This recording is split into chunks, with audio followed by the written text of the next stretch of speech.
G'day guys and girls, my name's Jamie Gray and welcome to another Landscape Contractor magazine test drive. And we're down here at Terry Hills and we're lucky enough to be joined with Doug Long from Tut Bryant. How you going, mate? Good, thanks. How are you? Really well, thanks, buddy. And we've also got Heath from H. Thompson Projects, operator to the stars. How you going, mate? Good, mate. Good. That's the way, that's the way. So Doug, what can you share with everyone about what you've brought down here for us to put through its paces today? We brought down the Gehl R165 Wheeled Skid Steer. Perfect. It's about a 70 horsepower machine. Yep. Yanmar engine in it. Yep.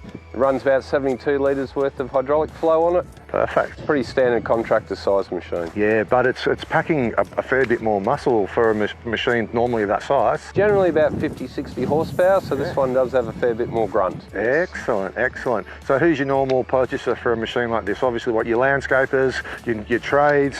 Landscapers, your builders, your owner-operators, your concreters, all those sorts of guys, this is the right size machine for. Perfect. Do about 750 kilos worth of lift in the bucket, so it's spot on for those guys. Full. And we're obviously looking at a wheeled loader as opposed to the tracked version, so ride should be nice and smooth. Certainly the ride's a lot smoother than a wheeled machine. Yep. You've got suspension of the tyres there helping you out rather than the fixed undercarriage. So. Yeah, definitely. So Doug, all those features sound awesome, mate, but I guess the proof's in the pudding, so why don't we fire it up? We'll get Heath in there behind the controls and we'll let him have a little bit of a play around. There's a few good mounds over the back there, Heath. Looks like there's some asphalt and some rock that's been dropped off, so why don't we fire it up and see how she goes? The R165 seems to have gone really solidly for you then, mate. How did it feel from an operator's perspective? Look, Jamie, the cab's fantastic in there. Obviously, air cushion ride seats as a standard, but visibility's a main one in this one. I thought was fantastic. Yep. I think it's the way that the arms are configured. Yep. Seems to you're right on top of everything there, and you can see all your wheels all the way around. So.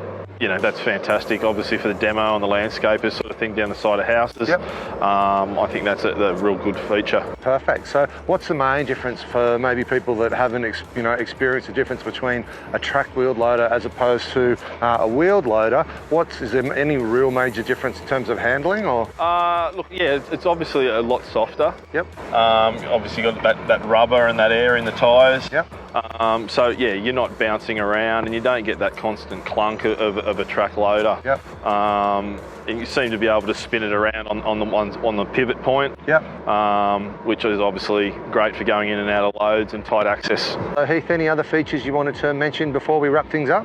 Self-leveling bucket was another good feature, I thought. Yep. And obviously just the power of the Yanmar motor, the 70 horsepower. Yeah, the Tier 4 is a bit of a beast, so awesome, mate. The machine seemed to pass through with flying colours there. He's had a really good time putting it through its paces. Any other final little bits and pieces you wanted to summarise before we wrap up? I think the machine's a good machine. It's got the ride control, the pilot controls and plenty of horsepower. Well look, Heath, thanks again so much for putting the machine through its paces, mate. And for everybody at home, thanks so much for tuning in for another Landscape Contractor magazine test drive. Make sure you stay really safe on site and we'll catch you really soon.